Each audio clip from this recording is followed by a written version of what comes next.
Bonjour et bienvenue dans ce nouvel épisode de DevApps, podcast consacré à l'actualité, au développement et à l'architecture des technologies.net. Nous enregistrons aujourd'hui cet épisode le 10 août 2016. Je suis Denis Voituron et je suis accompagné de Christophe Peugnet. Bonjour Christophe, reposé après tes vacances ? Après mes vacances et puis après le hackathon qu'on a fait ensemble Ouais, on ne s'est pas reposé du tout. dans la province de Liège. Tu rigoles, moi je me suis reposé quoi. Ah, tu t'es reposé toi ? C'était vachement bien, n'empêche. On était dans un hôtel 4 étoiles, c'était nickel. C'était vraiment Mais bien. il y avait quand même pas mal de choses et c'était en tout cas pour moi très intéressant, ça c'est clair. Et puis on a pu tester des choses qu'on peut pas dire qu'on a testé, mais en tout cas, ces choses qu'on peut pas dire qu'on a testé. Il y a Jonathan Antoine il y a l'épisode pas de précédent juste avant, il était venu nous présenter en fait les HoloLens. Ouais, et ça Et c'est vrai que c'était vraiment cool. On a c'était pu... vraiment cool. Et puis il nous manquait juste une petite brique aux explications. C'est maintenant comment on va pouvoir créer ce monde 3D, créer des applications 3D Ouais. euh, dans The HoloLens, mais avec un moteur qui est quelque part universel finalement. Tout à fait, et c'est ce qu'on va découvrir également aujourd'hui. Bon, écoute, on va partir sur une émission là-dessus.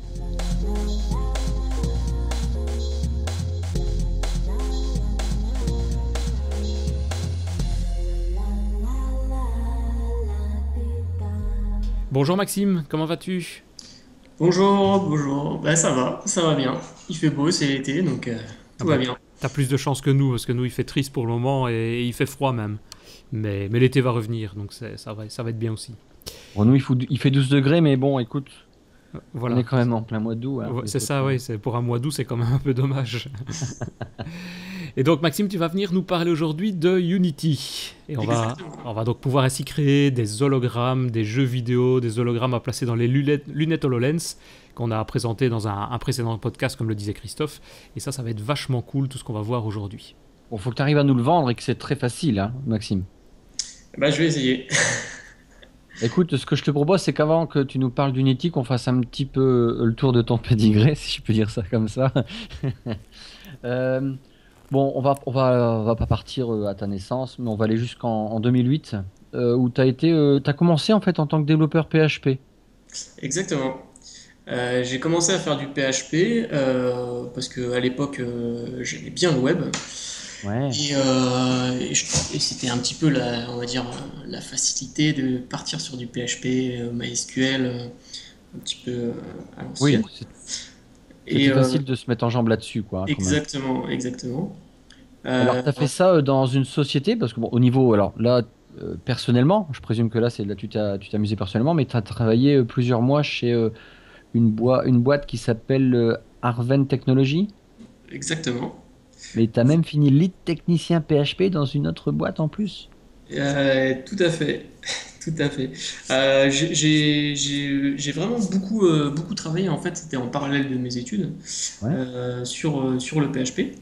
Et du coup, donc au début, j'ai commencé comme développeur normal, hein, comme tout le monde.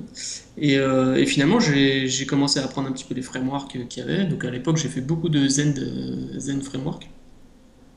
Et c'était assez demandé, encore aujourd'hui d'ailleurs. Et du coup, je suis monté beaucoup en compétences sur pas mal de projets en Zen, ce qui m'a amené à être, entre guillemets, tech lead PHP dans une entreprise. Tu parlais de tes études, en fait, j'ai pas souligné, mais tu sors d'Epitech, Exactement, voilà. comme beaucoup, en fait. On en voit beaucoup dans la Comme pas communauté. mal, hein. Euh, et puis après, en 2010, là, professionnellement, mais je pense que tu t'y étais mis et t'es passé ingénieur .NET. Voilà, tout à fait. En parallèle de tout ce que je faisais sur du PHP, j'ai aussi découvert le .NET. Alors, je me Ouais. suis mis un peu tard, mais finalement je me suis dit, ouais, c'est super cool. En plus, il y a un bel IDE, il y a Visual Studio, c'est génial. Vu que je faisais aussi un petit peu de Java, j'étais sur Eclipse et toutes ces choses-là. Ouais, Là, d'accord. j'ai découvert Visual Studio et c'était un peu le. Alors, Waouh. par rapport à Eclipse, tout ça, t'as préféré quand même le .NET ou parce que t'avais un environnement qui était cool? Alors j'ai préféré le .NET, alors déjà parce que l'environnement est vraiment sympa pour développer. Ouais. Visual Studio, c'est vraiment, enfin, pour moi, c'est vraiment un excellent produit. Et ensuite, ben, faire du WPF. Donc, à l'époque, oui, on faisait encore du WPF et du On en fait Silverlight. encore. Alors, Euh, traduction pour Denis, c'est du WPF. Hein. Voilà. Donc, J'aime bien. quand on remonte dans le pays, ça devient du WPF. et du coup, j'ai découvert ça et j'ai trouvé ça super cool. D'accord. Et depuis, bah, je continue dans le .NET. Et voilà, avec quelques petites bifurcations sur du Unity et du Xamarin actuellement. Mais voilà, Mais 2013, tu rentres chez Infinity Square, exactement. développeur senior.net, que Voilà. tu es toujours chez Infinity Et Square. depuis, je suis toujours là-bas. Bah, ça fait que le troisième invité qu'on a, hein, d'Infinity Square, ça devient la grosse boutique qui Il vient chez nous. il y a un cru, il Euh, y a un nid ouais, de ouais, bons ouais. développeurs et de technologie là-bas. Petite parenthèse, le meilleur podcast vient d'être détrôné. C'était celui avec monsieur Catu. Et c'est monsieur Thomas Lebrun qui a Ouais, avec pété les Xamarin. plafonds. De pas beaucoup, mais a pété les plafonds. Ouais, ouais. Ouais, ça fait, on n'est pas loin des 3000 écoutes pour Thomas Lebrun sur notre podcast. Ouais, c'est pas Et mal. Hein. puis, tu viens d'être MVP comme Denis aussi, mais non. Là, en 2015, tu es Ah, MVP. Alors maintenant, c'est Visual Studio and Development Technology. exactement, ouais, c'était l'année dernière que j'ai eu Ouais, félicitations. première nomination. Bah merci. Et puis, félicitations encore une fois à Denis. Ah bah, merci aussi. Ça fait beaucoup de fois. T'en as pas marre, je te le dise? Non, mais ça va Non, non, passer, tu verras. ça va, tu peux continuer. Et enfin, en fait, tu as écrit un bouquin avec Jonathan, je crois. Exactement, ouais, avec Jonathan, tout à fait. Sur Et du donc, Unity, sur bah, comment développer en C Sharp des applications 2D et 3D de façon multiplateforme. Donc sur iOS, Android, Windows. Voilà. Donc ça, ouais. c'était. On a en fait écrit ce livre parce qu'on s'est lancé dans l'aventure Unity 3D il y a 3 ans, je crois.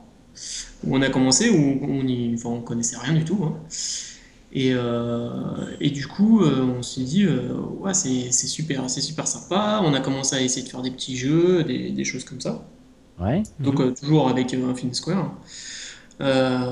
Et du coup, après, on s'est dit, bah écoute, pourquoi pas écrire un livre sur, bah, sur notre expérience, sur comment on est un petit peu, comment on a appréhendé en fait Unity 3D avec un background de développeur .NET, on va dire, vu que Unity, ça s'appuie sur le langage .NET et C Sharp. On le verra tout à l'heure, mais voilà, tu t'appuies sur le côté de développement, mais pas le côté forcément designer. On le verra, on le redira peut-être tout à l'heure, mais bon, c'est toujours bien d'avoir un designer à côté. Mais là, on est vraiment dans la partie développement de l'Unity, c'est ça? Exactement, et c'est Mais pas du tu tout nous expliqueras un peu plus ça. design, voilà.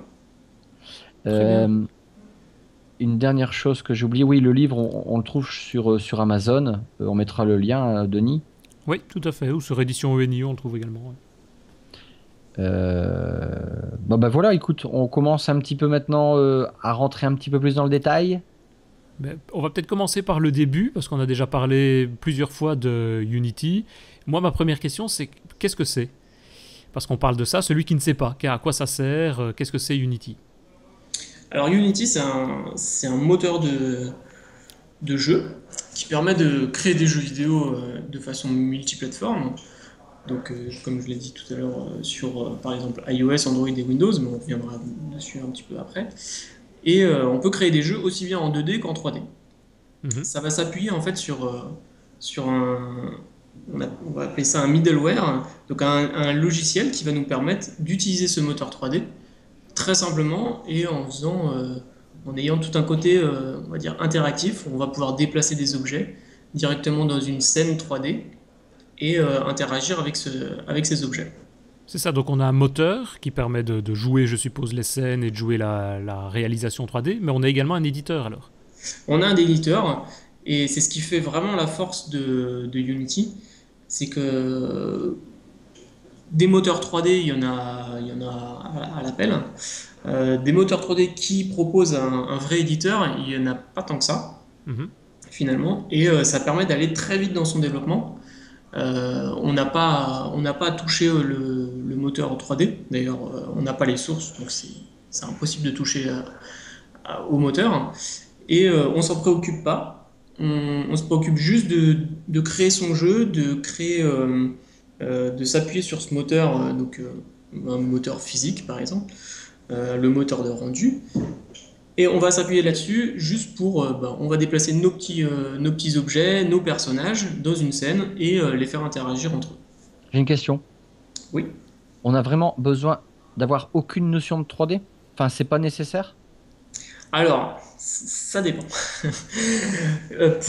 Ça dépend surtout du jeu qu'on veut faire.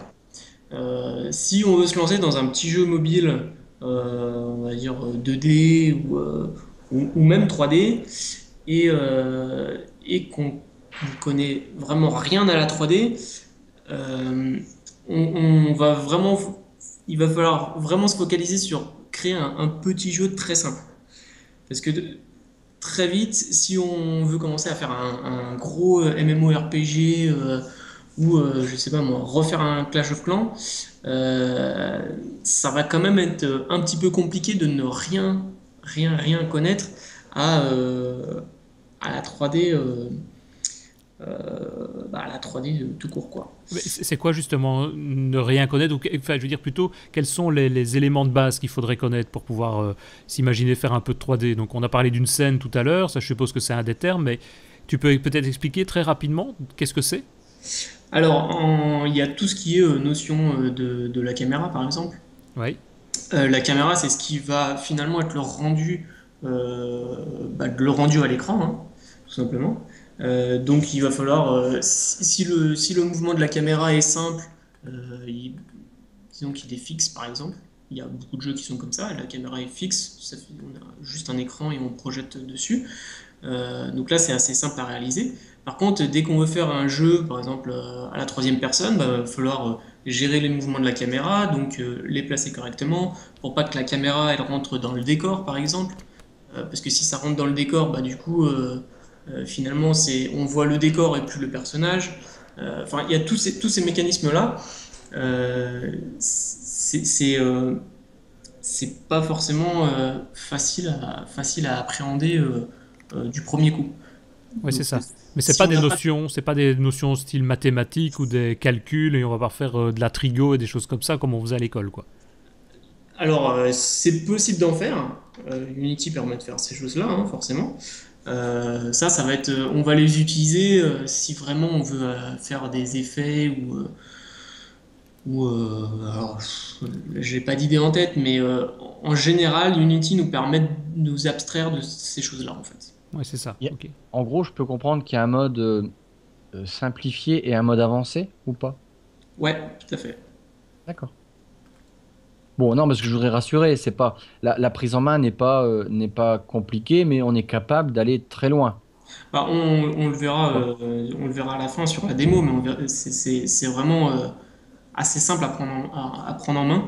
Euh, Après, c'est comme tout. Si on veut vraiment avoir des beaux effets, un D'accord. jeu très très complet, oui, là, ça va demander d'autres notions un peu plus avancées qu'il va falloir mettre en place. Et, euh, et voilà, mais bon, ça s'apprend, il n'y a pas de souci, hein. Ouais. Et justement, alors le Unity, le logiciel Unity, il s'intègre à Visual Studio, il est séparé du Visual Studio.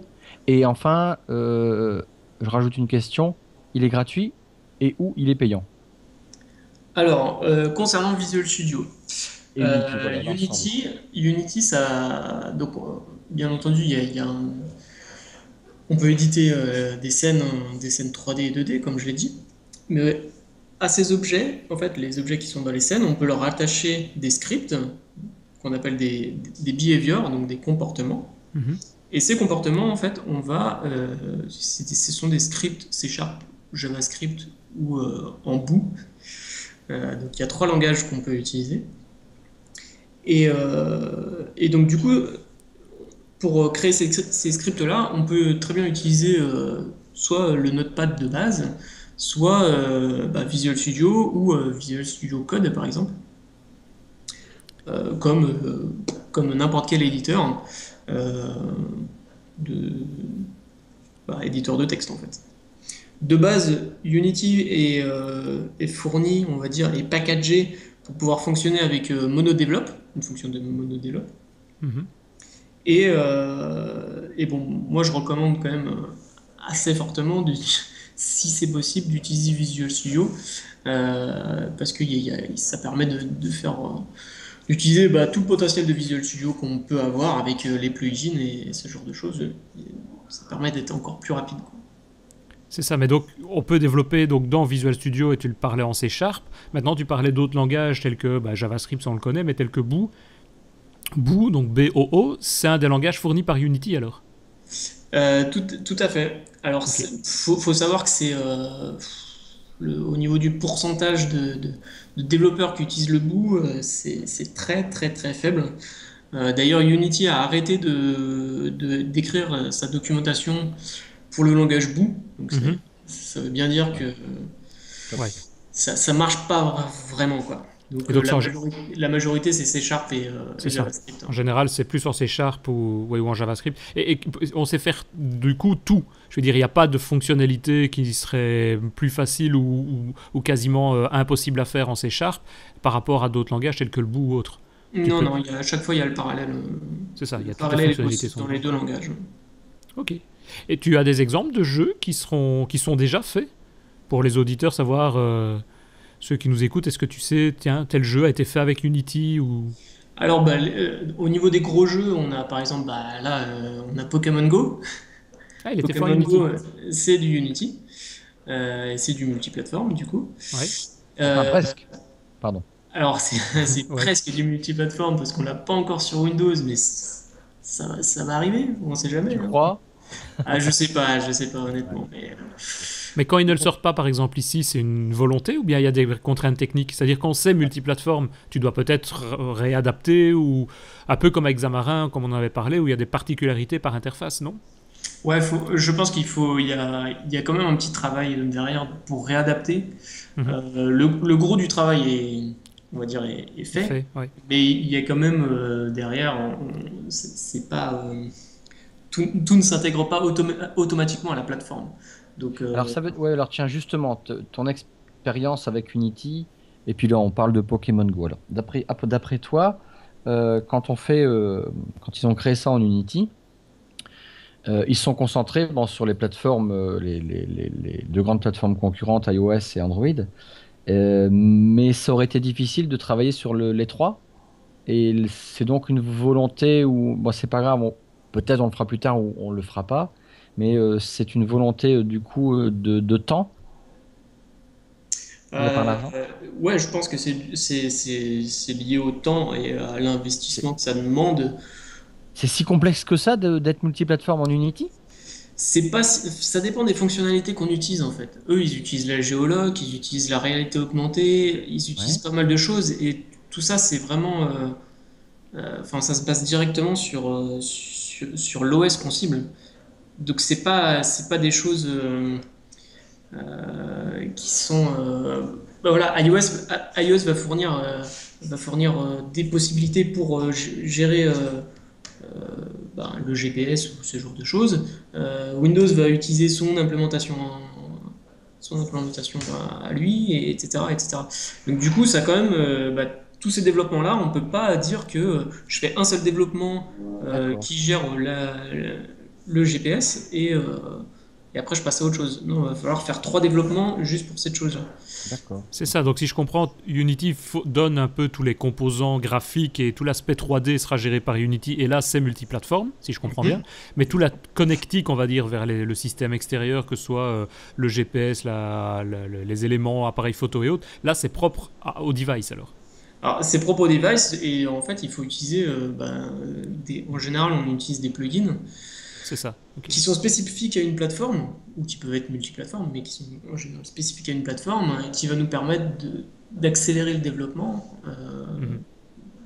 sur une fonctionnalité. Par exemple, les in-app purchase ou intégrer de la pub, intégrer toutes ces choses-là qui sont vraiment euh, lié à une plateforme, et ben, il faut le refaire à chaque fois qu'on cible une plateforme. tout à fait. C'est un peu comme Xamarin, en fait, finalement. Oui, c'est ça, c'est un peu le même principe. On a vraiment on va dire les 80% qui sont communs et il y a probablement un petit peu au-dessus à devoir refaire, quoi, comme en Xamarin également. Okay. Exactement.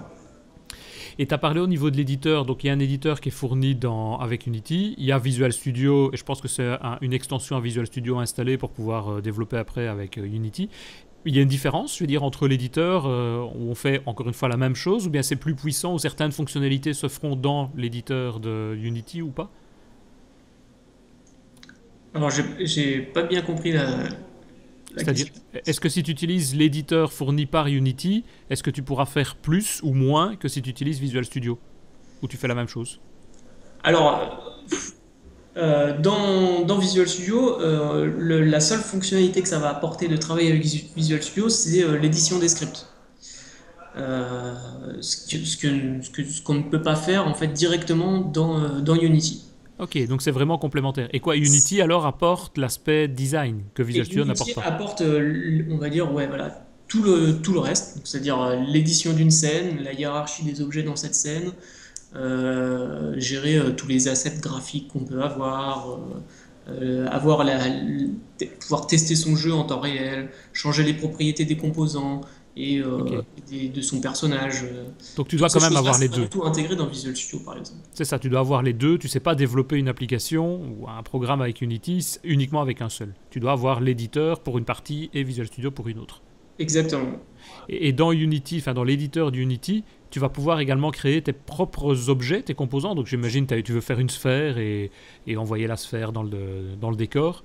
Est-ce que tu vas pouvoir créer ça directement ou comment ça se passe? Alors, au niveau de tout ce qui est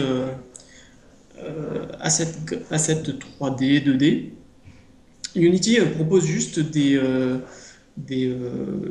on appelle ça des game objects, simples, donc c'est-à-dire une sphère, un cube, un plan, enfin, ce genre de choses. Par contre, si on veut créer, je sais pas, une plante, un personnage un peu plus complexe ou un terrain, un sapin, Mhm. quoi que ce soit, et ben, il va falloir passer par un logiciel tierce, comme je sais pas, 3ds Max, ce genre de choses, Ouais, c'est ça. et ensuite importer la création qu'on a pu faire directement dans Unity.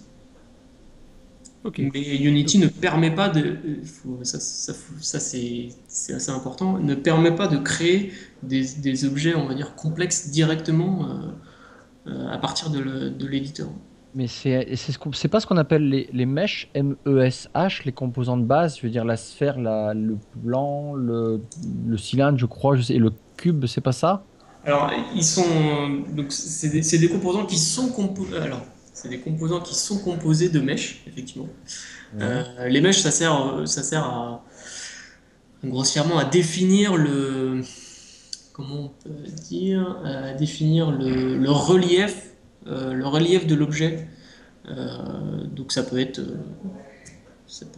un cube, Mais comme ça peut être un personnage. Et un personnage, par exemple, il va y avoir un nombre incalculable de mèches. Quand un cube, il y en aura, je sais pas, une vingtaine, par Mhm. exemple. d'accord. Et maintenant, si tu as besoin, tu disais, il faut faire les objets, si on a besoin d'un objet complexe, un personnage ou autre, bah, il faut passer par des outils tierces. Je suppose qu'il y a moyen, peut-être gratuitement ou à acheter, j'en sais rien, d'avoir des composants, des bibliothèques d'éléments existants. Ah, bien sûr, sur Internet, on trouve beaucoup de sites qui permettent de soit d'acheter des composants tout faits, hein. On veut un petit personnage, on le télécharge et puis on l'importe directement dans Unity. Et Unity propose son propre store qui Ah oui. s'appelle l'Asset Store et qui permet de retrouver, par exemple, je parlais tout à l'heure des plugins, des petits plugins pour gérer l'in-app purchase, par exemple. On le retrouve sur ce store-là, mais on retrouve aussi des composants 2D ou 3D Mhm. qu'on peut directement soit acheter, soit télécharger directement parce que c'est gratuit, et les importer dans notre projet Unity. Ouais, c'est ça, ok. Voilà. Et les plateformes supportées, on en a parlé rapidement, mais les plateformes supportées par Unity, c'est quoi? Alors, je pourrais pas toutes les énumérer parce qu'il y en a vraiment énormément. Il y a quasiment toutes les consoles. Ouais. Donc ça va de la Wii U à la PS4, Même la Xbox One. PS3, Enfin, il y a vraiment tout, quoi. les Euh, Xbox. Tout quasiment. Et ensuite, on peut faire tourner sur le web en HTML5. Ah oui. Même Euh, dans Flash, ça existe. C'est et l'ancien truc. ensuite, il y a tout ce qui est mobile. Euh, donc Ouais, c'est ça. iOS, Android, Windows. Voilà. Et on peut aussi, bien entendu, faire un jeu sur PC ou sur Mac. Mhm. Voilà. Tu oublies de préciser Oculus, Rift et puis Et HoloLens. bien entendu, il y a tout ce qui est, on va dire, réalité virtuelle et augmentée, donc avec Oculus, HoloLens, etc., quoi. Et d'ailleurs, pour la petite histoire, Microsoft a choisi Unity pour travailler, enfin, pour pouvoir utiliser l'HoloLens pour créer des projets HoloLens. Donc ça montre bien que Unity est vraiment très devient très connu et on va dire un peu incontournable pour créer des scènes et des jeux 3D. C'est Combien ça. coûte Unity? Alors Unity, il y a plusieurs types de licences. Donc il y a une première licence qui est gratuite.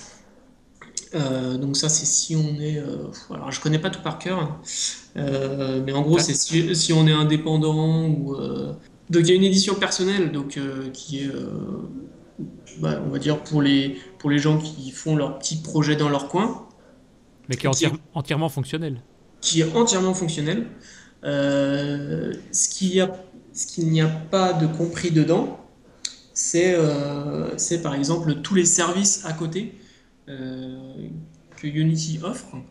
En général, pour les versions du dessus, Mhm. qui sont comme la version Plus et Pro. Et ces services, c'est par exemple avoir un système de build automatique, avoir un système de versionning pour gérer le code source de son projet, pouvoir monitorer son application, enfin tous ces services qui sont, on va dire, en plus, ils ne sont pas forcément compris dans la version personnelle. Mhm. Il n'y a pas l'éditeur de skin, il n'y a pas les asset kits, et il n'y a pas les reporting, enfin de performance, le calcul en temps réel de performance de ta scène, quoi. Dans la version Exactement. personnelle, ouais. Ok. Voilà. Voilà. Mais par contre, on peut très bien faire un jeu et le publier sur le store avec la version personnelle, par exemple. Mais il y a Par contre, tu auras le le petit logo à logo. part. Oui, c'est ça, Ouais, voilà. c'est ça. Mais c'est pas Voilà. gênant, à la rigueur, si? La seule contrepartie entre guillemets, c'est qu'il y a un splash screen en fait au début dès que l'application se lance, il y a un petit splash screen qui montre le logo Unity pendant quelques secondes. Donc bon, ça permet de montrer qu'on l'a fait avec Unity. C'est pas forcément Très très gênant. dérangeant. Très genre, non. Ouais, non, ok. Juste une dernière question, peut-être avant de passer à l'aspect démo. J'ai un collègue ce matin, je disais qu'on allait enregistrer un podcast sur Unity. Il me parlait d'Amazon Lumberyard. Je ne sais pas si tu connais. Apparemment, c'est un produit gratuit, on va dire, d'Amazon pour le moment, qui permettrait de faire ce genre de choses, un peu équivalent à Unity 3D. Alors oui, j'en ai un petit peu entendu parler. Alors j'ai pas pu tester. Alors, il me semble que ça repose sur un moteur concurrent dont le nom m'échappe. Euh,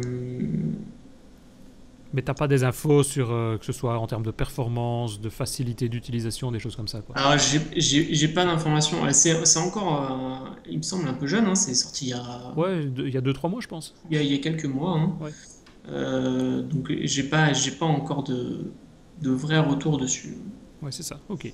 Bon, on regardera. On fera un prochain podcast dans un an, comme ça on aura un retour sur ça, un peu plus simple. On peut peut-être passer le plus simple pour tout le monde, pour à la fois pour ceux qui regardent la vidéo et pour les auditeurs, c'est peut-être de passer une démo et de voir un peu comment on fait pour créer un projet en Unity. Ok. Bon, là, il faudra quand même que les gens ils switchent un petit peu sur la présentation vidéo. On va expliquer, hein, tout ce qui va être fait va être expliqué. Hein. On va essayer. On va essayer. Alors, tac, tac, tac, tac. On va dire que je repars de zéro, hein. Ouais, on va Ouais. faire le Hello World, je sais pas si ça existe, mais le Hello World de Unity. Donc si je comprends, la première chose, c'est que tu ouvres l'application, l'éditeur dont on parlait, Unity, c'est ça?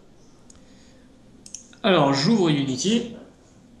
Donc tu as dû l'installer évidemment, le télécharger. Il se télécharge gratuitement directement, enfin on donnera l'adresse, mais sur unity3d.com. Exactement. Donc là, maintenant, c'est la version 5.4, il me semble. Ouais. Voilà, qui est la dernière version. Tout au départ, Unity a été développé sur Mac. Et c'est vrai que l'interface, elle est encore Ouais. héritée. Oui, tout à fait. C'est pas ce qu'on a l'habitude de voir sur Windows, mais c'est pas dérangeant. Ouais, exactement. Et donc ce que tu fais ici, c'est que tu t'es appuyé sur un bouton nouveau pour créer un nouveau projet. Voilà, j'ai cliqué sur juste Open qui est là. Tu as très peu Pour de l'instant, choses, c'est tu bien. donnes juste le nom du projet, le dossier où tu vas sauvegarder tout ça, et tu Exactement. choisis 3D ou 2D. Donc c'est dès le Alors- départ où tu dois choisir le type de dessin, je vais dire, enfin de jeu Alors- que tu veux réaliser. Pas forcément. Ah. En fait, le fait de mettre 3D ou 2D, ça va être juste. On va pouvoir le changer après, en fait, finalement. C'est juste on va dire le layout de Unity qui va se changer Mhm. pour permettre que ce soit plus facile de faire soit de la 3D, soit de la 2D. Ouais, c'est ça, ok. Je vais pouvoir vous montrer juste après. En tout cas, cette interface est très très facile, très claire. Et donc si on crée le projet, là, Donc là, le projet est créé. Voilà. On arrive dessus. Je vais un peu. tu arrives sur l'éditeur avec différents panneaux, où tu as le panneau principal qui, lui, va contenir, je suppose, la scène, puisqu'on a une représentation, on va dire, d'un paysage. Il n'y a rien dessus, évidemment, mais comme si on voyait l'horizon de la Terre. Exactement. Donc on peut voir deux affichages différents. À gauche ici, on a la scène. Donc la scène, c'est là où on va placer nos objets. Mhm. Et ici, dans la fenêtre Game, je vais essayer de l'agrandir un petit peu. Tac. C'est finalement ce que va voir notre caméra directement, c'est le rendu du jeu. Donc le rendu du jeu, il est on va dire en live. On va voir ce que voit la caméra à l'instant présent. D'ailleurs, on voit la caméra sur la scène, on voit la caméra qui est positionnée là-bas à gauche, c'est ça? Alors la caméra, elle est ici, donc si je la Ok. sélectionne, elle est là, la caméra. Ah oui, ok. Mais il y a un petit logo caméra. Là. Ah oui, il y a une petite caméra. Ouais. Et ensuite, Exactement. je peux me balader dans la scène, voilà, tourner. On est vraiment sur un plateau de tournage d'un film. Hein, C'est un peu ça. on Donc a une si caméra, on je a des déplace la spots. caméra, mais sinon je la monte ou je la descends, bon alors là on verra rien parce que Là, tu Ouais. fais tout ça à la souris. vu que j'ai aucune scène, vu que j'ai aucun objet, On s'en rend pas compte. on ne s'en rend pas compte effectivement. Dès que tu as Euh, cliqué sur la caméra, là, dans la scène 3D, à droite, il y a un panneau inspecteur avec toutes les propriétés de cette caméra, j'ai l'impression. Exactement. Donc là j'ai la lumière, donc je peux éditer la lumière, et là c'est quand je clique sur la caméra, je peux éditer la caméra. Alors je ne vais pas rentrer dans les détails de tout ce qu'on peut faire avec la caméra, hein. Mhm. Je vais juste vous montrer ici ce qui s'appelle la propriété transform. C'est ce qui permet de placer l'objet dans la scène 3D. C'est ce que tu faisais tout à l'heure en la déplaçant sur la scène. Bah oui, Voilà. ça bouge les propriétés. Le Si je change XY, ici, hein, c'est ça. je peux changer, voilà, je peux déplacer la caméra. Donc ça peut être soit être fait directement ici, là, dans l'inspecteur, Mhm. soit en cliquant sur les petites flèches. Voilà, on voit que finalement, les propriétés changent automatiquement. Donc je vais remettre à 0. Tac. Et on va rajouter un objet. Alors pour rajouter un objet, c'est assez simple. Là, je vais juste rajouter un plan, par exemple. Donc je vais rajouter un objet 3D. Je vais dire que je veux un plan. Donc tu le sélectionnes simplement dans le menu. Voilà. Il y a un menu ici, Create et voilà. Voilà. Tu as tous les composants de base dont tu parlais effectivement, 2D, 3D, lumière, audio. Exactement. Et si tu rajoutes des composants, on parlait tout à l'heure de composants plus complexes, ils apparaîtront à ce moment-là dans cette rubrique-là aussi. Ils ne vont pas apparaître ici. Ah, ok. Ils vont pas apparaître ici. Il va falloir aller les chercher dans la hiérarchie des projets. En fait, ici, là, dans Project, on va avoir en fait tout ce qui est dans notre dossier L'asset, oui. du projet, quoi. Ouais, Finalement. c'est ça, ouais, tout à fait. Ok. C'est comme un Explorer. Hein. L'Explorer C'est ça. Windows, c'est exactement la même chose. Donc là, j'ai mon plan. Mhm. Mhm. Donc ma caméra, elle est là. Hop, je Ah oui, soulève un oui. tout petit peu ma caméra parce que là, elle était à la même hauteur que le plan. Et on voit ton grand rectangle. Hop, là, je vois directement mon rectangle qui est ici. Donc mon plan, je peux lui changer bon, la taille, on va la... Tac.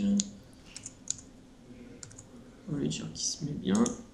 Et ici, au niveau du scale, vu que je veux un plan, on va dire, qui soit très grand, on va dire à la limite infinie, je vais dire dans toutes les directions, je veux, tu t'agrandis de fois 100 en fait, finalement.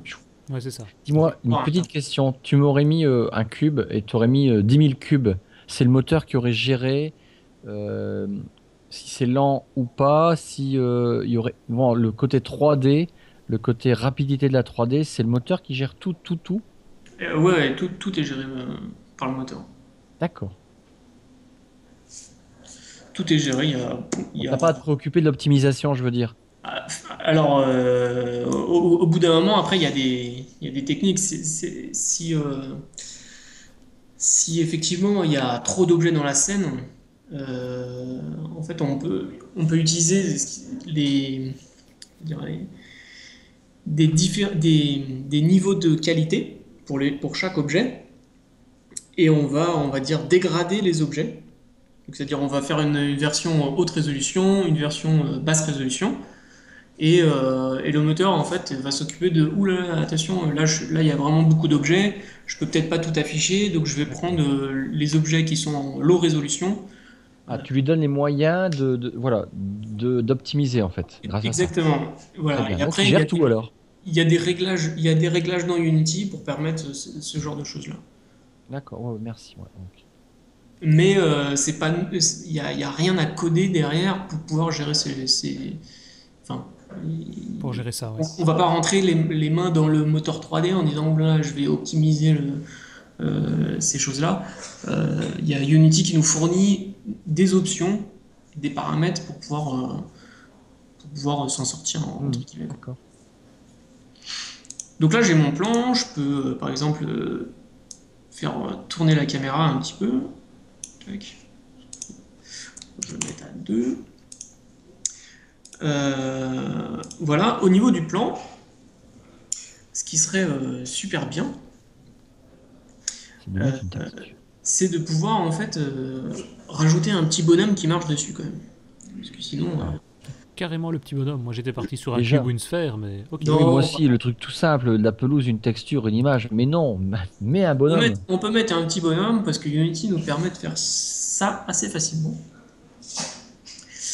Il a dit un bonhomme qui marche. Et même qu'on va pouvoir marcher avec lui, exactement. Avec les flèches, tout va être géré pour nous. Donc, il suffit d'aller dans Asset, Import Package, et on va rajouter le package Characters. Mhm. Finalement, c'est comme si, donc là, on va rajouter plein de choses, donc il suffit juste de cliquer sur Import. Qu'est-ce que c'est que toute cette liste-là qu'on vient de voir? Alors, toute cette liste-là, ça va se rajouter donc dans quelques instants. Alors, ils sont dans le projet, tu es en train de tout ajouter? Parce qu'il Donc y là, avait je quoi? vais Il y avait une ajouter ça dans centaine le d'éléments. projet, mais c'est juste pour la démo. C'est Unity qui nous fournit finalement un bonhomme qui est tout prêt, avec des scripts d'IA et on va dire, d'interaction qui sont déjà intégrés directement dans notre personnage. Et donc, Wow. avec les flèches, on va pouvoir se déplacer sur la carte assez C'est ça. simplement, quoi. Donc si je simplifie très fort, en gros c'est comme si on avait un user control ou un objet dans une application classique et on va venir placer le composant, l'objet, le user control sur notre fenêtre et on va pouvoir utiliser toutes les fonctionnalités qui ont été définies dedans. Exactement. C'est magique. Donc là, je vais dans caractère, je vais aller récupérer, par exemple, faut savoir. un personnage à la troisième personne. Ah, t'as plusieurs, dans ce que tu as importé, la bibliothèque, il y a plusieurs personnages. Voilà, il y a Ok. un personnage de Ah oui, la première personne, troisième Ah, personne, ouais, c'est ça. ouais. Ouais, ok. Et là, on a par exemple, j'ai toutes les animations. Une Bon, alors là, manip qui court, là, une c'est manip qui marche. des choses un peu plus avancées quand on apprend à faire du Unity, on va pas rentrer dedans, mais Mhm. il y a les animations quand il marche, quand il court, se quand il tourne, marche, quand il saute, etc. Et il y a ce qu'on appelle les préfabs. C'est un préfabriqué. Donc, c'est-à-dire, on a créé un objet qui est composé de plein de choses, de plein de scripts, d'images, de mèches, etc. Et on va en faire un préfabriqué, donc un objet un super objet qu'on va pouvoir réutiliser à l'infini.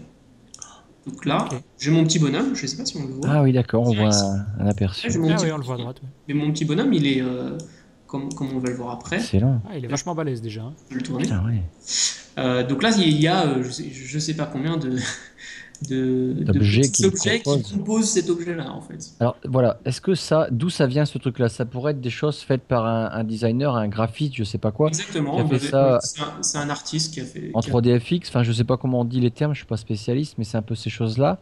C'est un artiste 3D qui a créé le personnage avec ZBrush, par exemple, ou Oui. avec. Et ce graphiste-là, il a aussi prévu les animations? Ou c'est encore quelqu'un d'autre? Alors, il Là, peut prévoir les animations. d'accord. Il peut prévoir les animations. Unity sait importer les animations qui sont créées pour les convertir en animation Unity, hein. Oui. Et, sinon, on peut faire des animations directement dans Unity.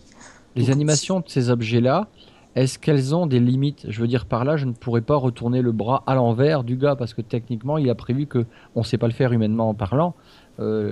Tu vois ce que je veux dire? Est-ce que tout est, il pourrait, enfin, est-ce qu'elles sont verrouillées ces animations dans un sens? Je ne alors, peux pas retourner une jambe, par exemple, sinon je me alors, pète un os, quoi. on- techniquement, on pourrait faire enfin, on peut faire ce qu'on Oui. veut. Mais on peut aussi limiter ces interactions. On a ce qui s'appelle l'avatar ici. Et quand on contrôle un avatar dans Unity, en fait, il sait ce que c'est un humain. Donc, il connaît les angles de rotation, par exemple, du coude, du genou, de toutes ces choses-là. Toutes les petites jonctions, on va dire, entre les différents, enfin, le bras, le poignet, etc. Et, euh, et il connaît aussi les angles de rotation, comment on peut bouger la tête. On peut définir des limites pour chacune de ces petites rotations. Ça, et normalement, en général, c'est défini ce genre de choses. Toute la physique des éléments, parce qu'il y a ça par rapport au personnage ici, mais le fait que je le soulève et puis est-ce qu'il va retomber, donc toute la physique est également intégrée dedans. Alors, c'est intégré dans le moteur physique. Par contre, il faut quand même que ce soit que le bonhomme ait été créé avec les bons composants, Oui, c'est ça. en Ouais. disant voilà, c'est un humain qui a je sais pas, deux jambes et enfin, il faut quand même modeler son personnage avec on va dire des composants Unity qui vont permettre au moteur de savoir comment interagir avec ce personnage-là, quoi. C'est ça, mais c'est pas juste une multitude de petits rectangles ou de petites sphères qui ont été accolées pour obtenir un résultat d'un bonhomme tel qu'on voit ici, quoi. Bah là, si, là c'est une multitude. Alors, je vais l'ajouter dans la scène. Donc, Ouais. je fais juste un drag and drop, hein. Donc Ah, là, il est là, il y a ajouté dans l'impression la qu'il scène. nage. Tac. Génial. Ah ouais. Et tu peux le faire passer dans le plan si tu descends la caméra. Non, si tu descends le bonhomme. Ouais, alors. Oui, pour l'instant, là, je veux dire qu'il n'y a pas de collision. Alors là, il n'y a aucune collision, hein. D'accord. Ouais, ouais. Donc il est tout loin, le bonhomme. Ah, il est là. Tac. Putain, il y a déjà l'ombre, tout est Ah déjà ouais. calculé. Voilà, l'ombre, alors qu'elle est gérée avec la lumière. Donc Forcément, ouais. si je bouge la lumière, alors l'ombre, Ouais.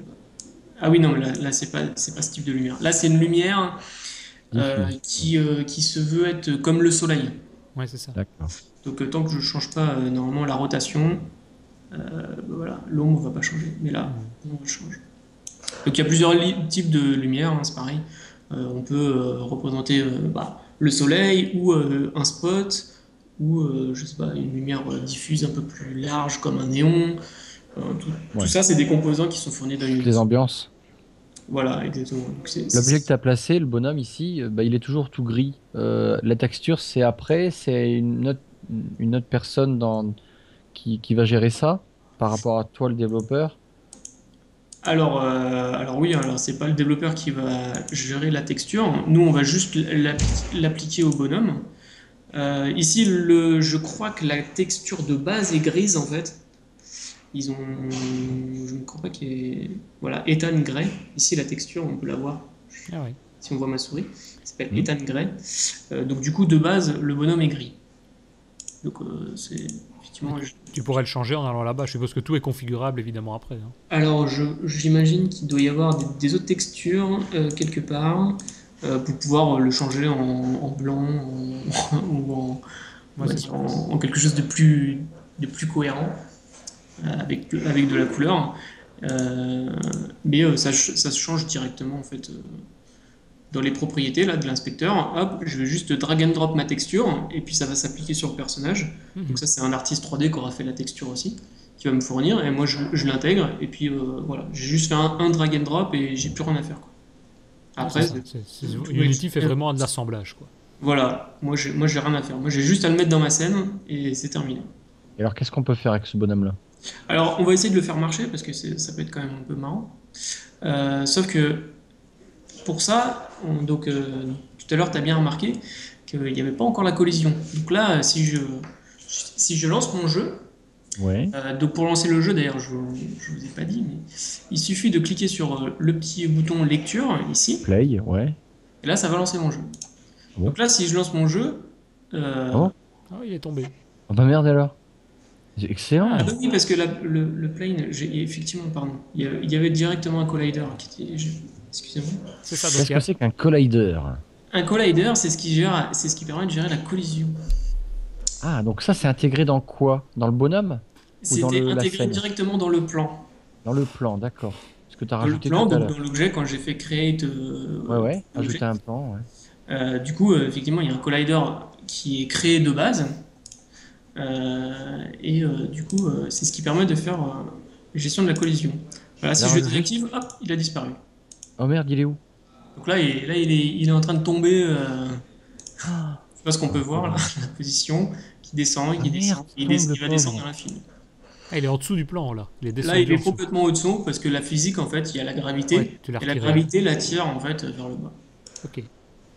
Donc bah, c'est parfait. En fait, finalement, je pensais créer moi-même le collider, mais il y en a un directement. Tranquille. Donc là, on n'a plus qu'à lancer. Donc le petit bonhomme, on a vu qu'il atterrit. Il y a une petite animation qui reconnaît l'atterrissage, on va C'est dire. ça, oui, Ouais, c'est et même après, pas. là, il a plié les jambes. Oh putain, le mec, il marche et tout. Et là, en fait, bon, on le voit pas, mais j'utilise juste les touches directionnelles de mon clavier. Et là, le petit bonhomme marche en fait sur le plan. C'est fascinant. Je peux C'est même ça. le faire sauter comme ça. Oh là là là là. Et donc, Attends, mais on a l'impression que c'est super difficile à faire. ouais, c'est ça. Voilà. En fait, tout est intégré dans le bonhomme. Donc, pour ceux qui écoutent, quand il est tombé, il a même plié les genoux. Il n'est pas tombé, pouf, simplement s'arrêter tout droit, quoi. C'est pas simplement une sphère qui arrive. C'est vraiment tous les effets du corps humain qui sont représentés. Même chose quand il court. Il court pas juste en soulevant la jambe vers l'avant. Il fait vraiment une course complète, comme c'était un vrai personnage dans un film, quoi. Et il y a même plusieurs types d'animation en fait, si on peut voir, parce que je peux le faire. Je peux commencer à le faire un peu. Au début, il commence à marcher, après il se met à courir. Enfin, il y a tout un. Là, voilà. Là, je le fais marcher, courir. Et Alors, tout le ça, graphiste, c'est une il y a- logique en fait qui est intégrée dans Unity, qui s'appelle les animators, qui vont gérer une succession d'animations en fonction d'événements, on va dire. Mhm. Et donc là, il va lancer, au début, il va dire, bon, bah, ok, je vais marcher. Euh, Là, on va dire, la flèche reste appuyée vers l'avant, donc bah, là, je peux commencer à me mettre à courir, etc., etc. Et donc, c'est un enchaînement assez fluide, puisque là, enfin, les interactions sont quand même. Mais c'est En juste gros, énorme. Ça veut dire que toi, le développeur, sur un jeu, ton rôle, il va être essentiellement au niveau de répondre au scénario du jeu. Je veux dire, répondre à, je vais aller à tel item, je vais appeler ça un item, hein. Tel objet, si je l'ai, j'ai autant de points, je continue là-dessus. Et le rôle du graphiste, oui, c'est sûr que ça va être tout l'environnement en fait de ce bonhomme. Comment tu l'appelles ce bonhomme, un item, hein, les objets, là, un objet, Alors, c'est je sais pas, un un asset, truc. un asset Ouais. 3D, en général, on appelle ça des assets. Et parce que là, finalement, il y a déjà eu un boulot de fou sur ce bonhomme-là. Alors là, il y a quand même du boulot, hein. On a l'impression qu'il n'y a rien, mais finalement, derrière, ici, on peut le voir, il y a deux scripts qui sont attachés là, third person user control là, et le third person caractère. Wow. Ces scripts-là, en fait, c'est ce qui va un petit peu gérer toutes les interactions. Ça va gérer le fait que si j'appuie sur la flèche pour aller vers l'avant, ça va lancer l'animation pour aller vers l'avant. Euh, voilà. Si j'enlève ces scripts ou je les désactive, il y a plus rien qui va fonctionner, quoi. Là, je vois qu'il y a Jump Power, ça veut dire que c'est sa puissance de saut, donc il y a un indicateur de X à Y, et si tu le fais Voilà. sauter, il va être de plus en plus. Donc là, j'imagine que Ça on va va être dire Iron Man, 60. quoi. Voilà. Bon, là, il est parti. Waouh. Mais il va revenir un jour ou bien? Là, il va redescendre. Il redescend, il arrive. Ah ouais. Là, Putain, il a mais vraiment c'est sauté haut. fascinant. Et donc là, le jeu est toujours lancé. J'ai pu changer mon paramètre directement Ah et oui. je peux tester directement mes nouvelles propriétés en fait. Et ça, Tu c'est serais intégré capable. finalement, c'est un script C Sharp, d'ailleurs que je vais ouvrir. Comme ça, Ah, là, ça devient intéressant, là. on va pouvoir aller Tu vas voir. être capable de dire si je touche tel item, le Jump Power, il devient x2. Exactement, Waouh. exactement. En fait, on va pouvoir détecter les collisions entre les objets. Donc là, tu vas Et, de lancer Visual Studio qui est en train de s'ouvrir et on va découvrir, je présume, il y a vraiment là l'unité avec Unity et Visual Studio. C'est vraiment frère et sœur là. ouais, c'est complètement frère et sœur. Et alors, ça se change dans les préférences. Donc, si je vais dans Unity, si je ne dis pas de bêtises, préférences, ici il y a External Tools. Mhm. Ouais. Ici, je peux choisir, en fait, finalement, Monodevelop, c'est ce qu'il y a de base. Ouais. Et si on a Visual Studio d'installer Installer de sur la le machine, contourner. on va pouvoir sélectionner Visual Studio. Ou sinon, on peut sélectionner un autre éditeur à notre convenance, en fait. D'accord. Il y a une question que je me pose, le petit bonhomme qu'on vient de voir ici, que tu as mis juste en drag and drop, donc très simplement. On a dit tout à l'heure, ce qu'on voit là, la scène, je suppose, elle peut être multiplateforme. Donc prenons le cas par exemple des HoloLens, ça veut dire quoi? Tu as juste besoin de publier ton projet, tu le reprends dans les HoloLens et ça marche? Mais Pour le coup, ouais, ça marchera. Après, le contrôle via les touches directionnelles en HoloLens, c'est ça, tu dois les attraper et ça marchera moins bien. Ouais. Mais ça marchera pas. tu Mais, verras le personnage apparaître devant toi en quoi. Le plan va pas être représenté. Tu auras juste le personnage qui va se retrouver devant toi alors. alors, le plan sera représenté, hein. Le Ah ouais, plan, il est là, donc il sera représenté. ok, Et en fait, sur HoloLens, la caméra, c'est la tête. c'est ça. La caméra est placée au niveau de la tête, on va dire. D'accord. Et donc, Ouais, donc on verra dans les HoloLens ce qu'on voit là sur exactement l'écran, ça. quoi. On verra exactement ça. Et si on se rapproche, on agrandira, enfin le bonhomme ça deviendra plus grand, on sera plus proche et ainsi de suite. Exactement, Mais parce que donc, la caméra se rapprochera du bonhomme, donc du coup. mais donc c'est pas plus compliqué que ça. Et pour, pour générer un package, c'est comme dans Visual Studio, en gros tu fais file, générer package. Alors, pour créer un package, alors je vais juste le montrer après, je veux Ouais, juste je te montrer laisse faire. les scripts. Alors, le script est. Là, bon, pour le coup, c'est un script un peu, on va dire, complexe, hein. Il y a quand même, Waouh. il y a quand même un peu de choses. Le boulot. Donc, voilà. Bah, Donc, ça va encore, parce qu'il n'y a pas. En nombre de lignes, si tu T'as vas tout quoi? dans le fond, T'as 200 lignes à tout casser, on dirait? j'ai, ouais, 220 lignes. Ouais. bah, ça va encore pour la complexité de ce qu'il fait. Ou c'est une partie du Tiens, script peut-être ça. fais-moi voir juste un petit c'est bout une là. partie, ouais. Alors, je Attends, vais juste vous montrer, par exemple. quand on voit comme ça, là, tu slides, ok, il y a 200 lignes, mais ça me paraît assez clair en plus, c'est bien fait, quoi. Oui, c'est Voilà, juste sur des variables, on assigne des le variables avec des jump valeurs. power, par exemple, Ah, le jump power, il est Ah ouais, là. c'est c'est ce une variable c'est ce jump qu'on power. retrouvait en fait finalement ici là. Donc lui, Ouais, ouais. automatiquement, il a parsé le script, il a retrouvé le nom des variables, Ouais. donc avec le petit champ serialized filed, on peut lui dire, bah voilà, affiche-le dans l'éditeur, en gros. Mhm. On le retrouve dans l'éditeur et directement, lui, il sait que c'est un int, donc je peux l'éditer directement en fait. Ouais, et tu peux le changer si jamais, comme disait Christophe tout à l'heure, si jamais tu veux gérer une autre touche du clavier ou une autre fonctionnalité, tu peux venir modifier directement cette valeur jump power et le bonhomme va sauter plus haut ou moins haut. Voilà, et c'est tout à fait ça. Ensuite, ici, c'est une méthode. Alors, on appelle ça des behaviors. Mhm. Donc, ça se base toujours sur le mono-behavior, qui est une classe de base qui a son propre cycle de vie. Et chaque objet, en fait, donc on va dire, comment on peut dire ça. À chaque fois que le moteur de jeu fait un cycle un cycle pour afficher en fait les objets et se mettre à jour, Il y a chaque mono-behavior qui est appelé. Et donc ça passe dans la fonction update. Donc là, j'imagine qu'il doit y en avoir quelque part. La fonction update. Par exemple, là, il y a un update animator. Ou sinon, en général, on utilise la fonction void update. Donc ça, c'est une fonction qui va être appelée à chaque fois que le moteur se met à jour. Ok. On va passer dans la fonction update. Donc on va pouvoir voir si une variable a changé, ou s'il y a eu, je sais pas, enfin, faire n'importe quel changement en fait finalement. Mhm. Et à chaque tour, ça va passer dans cette variable-là. La variable, donc ça, il y en a plusieurs, hein, des fonctions comme ça. Il y a par exemple la fonction start, qui est donc une fonction d'initialisation, on va dire. Donc là, c'est ce qui permet de récupérer par exemple l'animator en faisant un get component. On va récupérer un composant qui est dans la scène. Donc là, c'est par exemple le get animator. L'animator, c'est ça.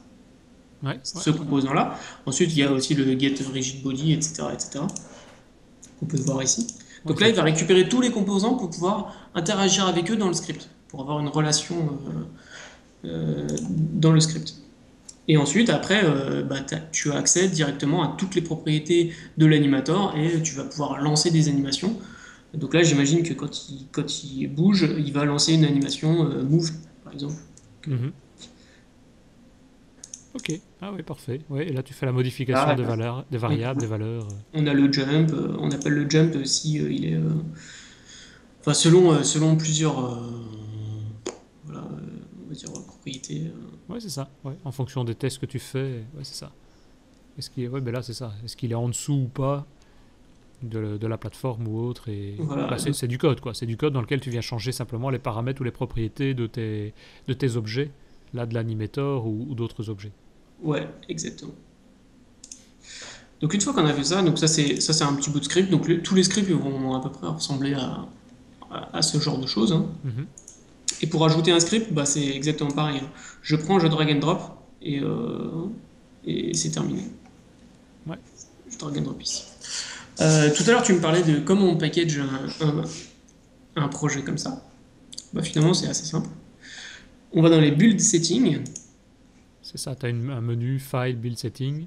Et ici, on a toutes les plateformes qui sont disponibles.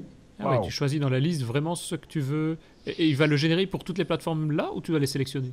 Alors non, on va sélectionner la plateforme qu'on veut, il faut refaire à chaque fois le... Ok. Donc là, j'ai Putain, sélectionné, Pokémon Go, ils sont chiés, hein. Windows Store, il est sur la 3e ligne. C'était pas loin, quoi. Ça se voit. Ils ont oublié. Je m'en fiche, un de Pokémon. Putain. Donc là, j'ai par exemple mis PC, donc on va tester sur PC, c'est plus simple. Mhm. Pour chaque plateforme, on a ce qu'on appelle les player settings, qui sont ici, là, Ouais, qui vont pouvoir permettre de changer le nom projet. du projet, enfin, de mettre des petites icônes, etc.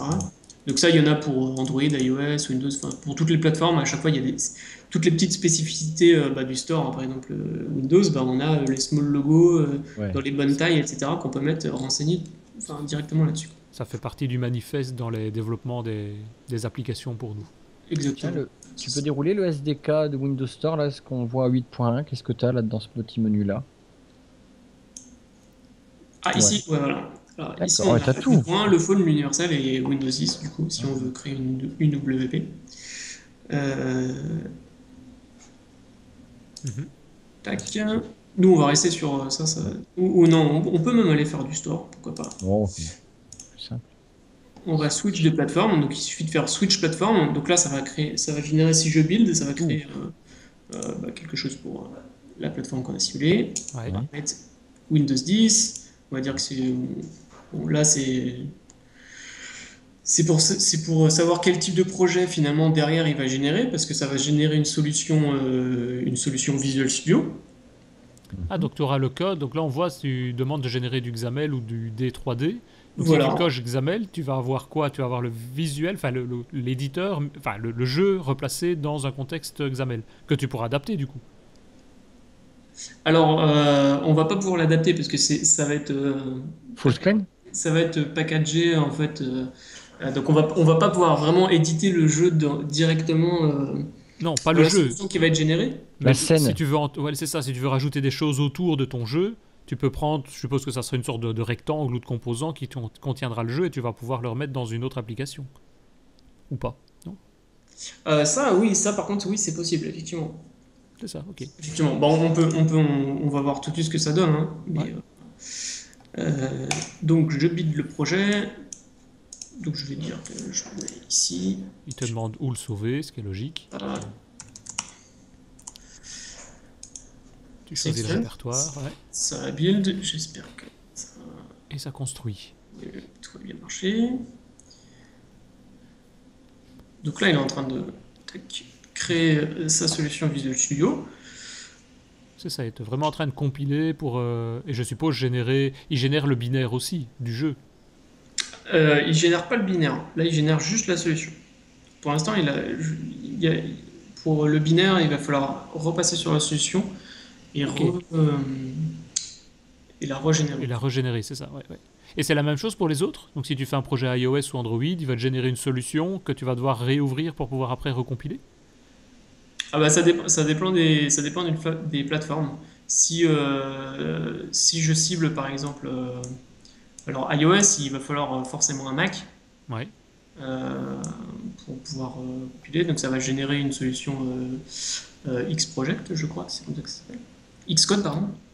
c'est ça. Mais donc c'est ouais, c'est ça, c'est du Xcode. Donc tu dois réouvrir ça dans la solution sur la plateforme iOS, enfin sur le Mac, pour pouvoir régénérer après le projet définitif, quoi. Voilà, Compiler tout le à projet. fait. Et si je prends du Android, ça va directement générer un APK. Ah oui, Par exemple, là, ça va pas créer quelque chose qu'il va falloir régénérer. Ça va recompiler. directement faire l'APK. Et pour Windows, ça va directement faire un exe, par exemple. Donc, Ah oui, c'est ça. Ok. ça dépend vraiment des plateformes qu'on cible. Finalement. Mhm. Donc là, il a terminé de générer le projet. Voilà, donc là, je vais rouvrir. Donc, ils ont le même nom, mais il faut pas se planter. Ça, c'est le. Oui, tu avais d'un côté le script et de l'autre côté, tu as un Ça, c'est projet. bien le projet, la solution Visual Studio où il y a exactement il y a tous les scripts Mhm. du projet. Et ça, c'est la solution qui Oui, va qu'il est en train s'ouvrir. d'ouvrir. La solution finale, UWP, donc vraiment liée à la plateforme. Oui, puisque c'est ça que tu as demandé de générer. Donc, Voilà. Parce que ça, c'est pas du tout lié à la plateforme, et ça, ouais. c'est vraiment lié à la plateforme. D'ailleurs, on peut voir, il y a du XAML, il y a une main page qu'on va ouvrir.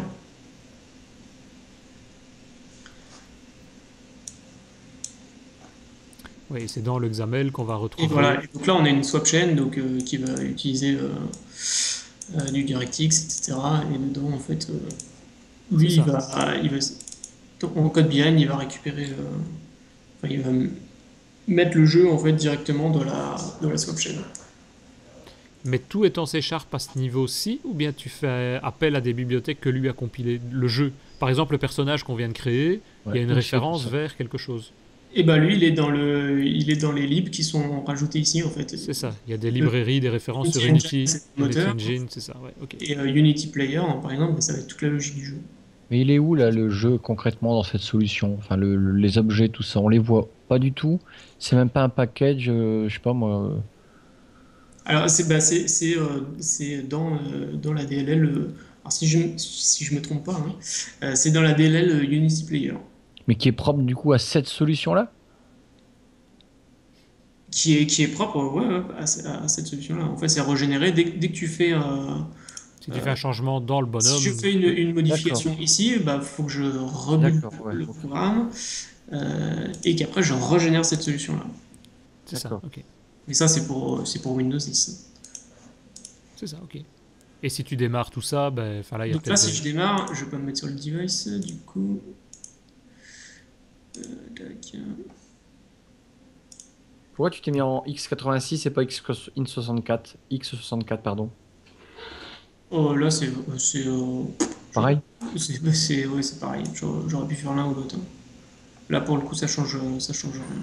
Donc en gros, pour ceux qui nous écoutent, tu as juste choisi x86 comme dit Christophe et tu as appuyé sur Play, enfin le bouton Voilà, Run, je veux juste local machine. tester que ça lance l'application Windows 10. Et ça ouvre en tout cas un écran bon moment. Ah, Blanc? ça ouvre un écran blanc parce que Je, On est en plein milieu de la scène. je viens d'y penser. Non, non, c'est pas ça. Dans Build Setting, ici, de base, en fait, je peux avoir plusieurs scènes. Ça s'appelle une scène Mhm. Ah, que je crée. Le problème, c'est que je ne l'ai pas sauvegardé, je ne lui ai pas donné de nom, je n'ai rien fait. Donc il ne sait pas du tout que cette scène existe. Donc là, je Ouais. répète juste tout mon travail. Et donc je peux avoir plein de scènes, et du coup, mon jeu, il ne sait pas par quelle scène commencer et quelle scène il faut utiliser. Donc si je ne lui dis pas d'ajouter la scène Ok. et de la construire et de la compiler, ça ne marchera pas. Ouais, donc tu as un bouton Add Open Scene qui permet de rajouter la scène dans la scène à compiler. Donc là, en gros, il a compilé, mais il n'y a pas de scène derrière, quoi. Exactement, c'est pour ça que c'était tout blanc en fait. Ok. Donc, Donc tu refais la même chose. là, je fais un build and run, donc du coup, ça va techniquement lancer après ça aurait dû être tout noir. le projet, pour qu'on n'ait pas à le faire. Donc j'espère que c'était ça. Sinon, Donc il y a quand même quelques petites astuces, on va dire, à devoir retrouver ou connaître pour pouvoir démarrer un projet, quoi. Ah bon, comme dans tout, si on fait du développement C#, c'est peut-être un peu la même chose aussi, hein. Ouais, mais finalement, c'est pas. Enfin, ça se fait assez facilement parce qu'on voit qu'on build, ça ouvre directement le répertoire en fait à la fin du build. Ça ouvre le répertoire, on voit qu'on a une nouvelle solution qui a été créée, Mhm. une solution là pour le coup UWP. Donc on se doute qu'il faut derrière la régénérer et du coup on a accès au manifeste dedans. Donc si on veut changer des choses, on peut Ouais, le ouais, mettre ouais. là directement. Et on peut écrire aussi du code, par exemple, il y a une astuce pour les in-app purchase ou pour intégrer de la pub. Et ben on va créer directement des scripts qui vont faire la passerelle entre le code Unity et le code, on va dire, le code .NET. .NET pur Ouais. pour pouvoir utiliser les in-app purchase. Et ce code-là, en fait, on va le rajouter directement dans la solution, Ah ouais, ok. la nouvelle solution UWP. Donc là, c'est un peu mieux. On n'a pas. Voilà, là, on a notre petit bonhomme. Et là, C'est ça. Donc là, il y a le même écran que tout à l'heure, UWP, donc une fenêtre tout à fait classique Windows qui s'est ouverte. Sauf qu'elle n'est pas blanche, il y a le petit bonhomme avec l'horizon qui se trouve là. Et tu voilà. peux utiliser les mêmes touches du clavier, je suppose, pour pouvoir le déplacer, le faire courir, le faire sauter, etc. Ouais, Ok. voilà. Ben, c'est très bien. Je pense qu'on a déjà fait peut-être un peu plus long que prévu, mais une bonne idée maintenant, je pense, de Unity. Et en tout cas, comment développer des scènes 3D. En 2D, je suppose que c'est évidemment toujours à peu près le même principe. Donc peut-être pour résumer, tu m'interromps si jamais je dis des bêtises ou j'oublie. Donc pour résumer, donc on a Unity, donc qui est le moteur de jeu multiplateforme. Donc on a vu smartphone, Mac, PC, console de jeux vidéo et web aussi, qui est développé par Unity Technologies. Et il se compose donc d'un framework, d'un éditeur et d'une extension pour Visual Studio. Et on peut donc développer en C#. Et il a là surtout la particularité de proposer une licence gratuite, ça peut être intéressant pour démarrer, qui n'a aucune limitation au niveau du moteur, excepté qu'il affiche le logo au démarrage, et je pense que c'est à peu près tout. C'est très bien. En tout cas, un grand merci à toi Maxime pour cet agréable moment. Moi j'ai appris énormément de choses aujourd'hui. Je ne sais pas si, peut-être d'abord Christophe, si tu as des questions, d'autres questions ou des remarques à donner. Un grand merci parce que c'est vraiment une super initiation à Unity. C'est vrai qu'on est capable là, de démarrer et Mhm. il y avait des petites astuces comme tu le soulignais tout à l'heure à savoir, mais ben voilà, là on a vraiment les premiers pas qui nous permettent de vite avancer. Et puis je pense que une bonne suite pour ceux qui veulent s'y mettre, bah, c'est le bouquin qu'il a coécrit avec Jonathan Antoine. Oui. On mettra C'est les références dans les notes de l'émission de toute façon, hein, ceux qui sont intéressés par ce livre. Et très, très intéressant, facile à retrouver évidemment, puisqu'il est disponible sur Amazon et édition Eni. Donc il suffit de l'acheter et il suffit de continuer ensuite à développer avec Unity. C'est très bien. C'est parfait. Merci. Je sais pas si Maxime, toi, tu as peut-être aussi d'autres infos à nous fournir ou d'autres marques. Non, non, non, pas d'autres infos. Je dirais juste n'hésitez pas à faire du Unity. Il y a vraiment beaucoup de ressources sur Internet. Mhm. Bon, il y a notre bouquin, mais si vous voulez aussi des podcasts vidéo ou ce genre de choses, il y en a vraiment beaucoup, beaucoup. La communauté est quand même très active et c'est pas si compliqué que ça en a l'air. Que ça en a l'air, effectivement. Moi, C'est assez facile à prendre en main. Si on veut faire un petit jeu comme ça, c'est vraiment cool. Moi, je m'attendais à ce que ce soit beaucoup plus compliqué, même pas pour aller jusqu'à des jeux, mais juste pour faire ce qu'on a vu ici. Moi, je m'imaginais pas que c'était aussi simple, effectivement, que ça. C'est parfait. Tu peux peut-être juste nous rappeler si on veut te contacter, un compte Twitter ou une autre manière? Alors, donc j'ai un Twitter, tout à fait, donc Maxime Frappa, donc tout attaché. Voilà, sinon on peut me joindre sur mon blog. Ouais. Donne ton numéro de téléphone, ça sera plus simple si on a un petit. Tu comprends, hein. J'ai hésité, c'est pour ça que j'ai hésité à donner. Non, j'ai mon blog, donc l'ordinaire.fr, donc l'ordinaire comme ordinaire, avec un L devant. On va mettre aussi dans les notes de l'émission. Ouais. Voilà, et sinon, c'est à peu près tout. Eh ben, c'est très bien. Denis, tu voulais nous dire quelque chose concernant la Belgique. Oui, parce qu'effectivement, on parle d'événements avec bientôt MS Experience qui arrivera d'ici quelques mois. Nous, en Belgique, on est en train de regarder pour mettre en place un événement qui est organisé à Mons, donc en Belgique francophone. Et c'est une journée à destination des développeurs où plusieurs dizaines de sessions qui seront à la fois principalement en français et aussi en anglais vont être présentées par toute une série d'intervenants de renom. On pourra aller voir sur le site, il y a toute une série d'intervenants des années précédentes qui sont très reconnus aussi dans le domaine. Donc les inscriptions seront bientôt ouvertes, je voulais simplement le signaler sur le site www.devd.be, puisque l'événement c'est l'événement qui s'appelle DevD. Et si vous êtes également patron, ça nous intéresse parce que patron de société, si vous voulez vous mettre en avant, sachez que vous pouvez nous contacter. Ça va permettre de sponsoriser, vous retrouverez votre logo un peu partout, il y a toute une série de différentes formules. Donc n'hésitez pas, contactez-nous, à la fois pour vous inscrire à l'événement en tant que visiteur, je veux dire, et en tant que sponsor éventuel, c'est toujours intéressant pour nous aussi. Voilà, donc l'an passé, on a battu les records, on était à plus de 300 visiteurs. Là, ça aura lieu encore à Mons. C'est une journée. Ouais, le 29 novembre, donc il y a plein de sessions. Donc voilà. Donc voilà. Merci bien. N'oubliez pas en tout cas que nous attendons pour tous ceux qui nous écoutent vos impressions sur ce dernier épisode, ainsi que tous les précédents en tout cas. Laissez-nous un message, soit de critique si jamais il y a quelque chose qui vous dérange ou que vous voulez qu'on améliore, ou d'encouragement. En tout cas, ça nous fait extrêmement plaisir. Vous retrouverez tout ça sur soit devaps.be, le site, ou bien sur Twitter, @devapspodcast. Merci beaucoup en tout cas à toi Maxime, merci Christophe, à bientôt. À bientôt, merci de m'avoir invité. Merci à toi. Merci à tous, à bientôt. Au revoir.